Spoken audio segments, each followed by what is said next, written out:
வணக்கம் வணக்கம் வணக்கம் நண்பர்களே. செய்தியாளர்களிடம் பேசிய ஓபிஎஸ் அணியின் மூத்த தலைவர் பண்ருட்டி ராமச்சந்திரன், பாஜகவுடன் ஒருவருக்கு ஒருவர் பேசுவது என்ன தப்பா?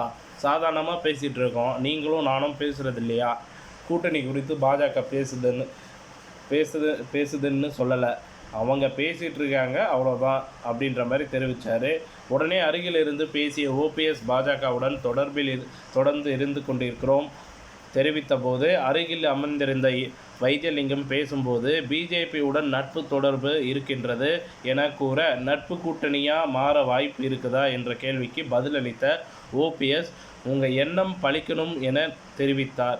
பிறகு தொடர்ந்து பேசிய ஓபிஎஸ், கூட்டணி யார் தலைமையில் என கேட்காதீங்க, சாமானியனே கூட்டாக நின்று தேர்தலை சந்திக்க முடியும்.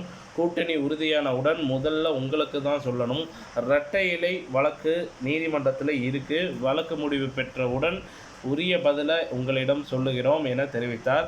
அதிமுக யார்? நாங்கள் தான் அதிமுக. துணைத் தலைவர் பதவி என்பது அரசியலமைப்பு சட்டத்தில் இல்லை, சபாநாயகர் தான் கொடுக்கின்றார். எதிர்க்கட்சி தலைவர் மற்ற பொறுப்பு கட்சி பட்டியல் தருகின்ற பொழுது என்னுடைய விருப்பத்தின் அடிப்படையில் தான் அதை அறிவித்தேனே ஒழிய எந்த சட்டத்திலும் எதிர்க்கட்சி தலைவர் தவிர துணைத் தலைவர் பொறுப்பு இல்லை என தெரிவித்தார். இத்துடன் இந்த செய்தி தகவல் முடிவடைகிறது. இந்த செய்தி தகவல் பிடிச்சிருந்தால் லைக் பண்ணுங்கள், ஷேர் பண்ணுங்கள், மறக்காமல் நம்ம சேனலை சப்ஸ்கிரைப் பண்ணி பெல் ஐக்கானை கிளிக் பண்ணி வச்சுக்கோங்க. நன்றி, வணக்கம்.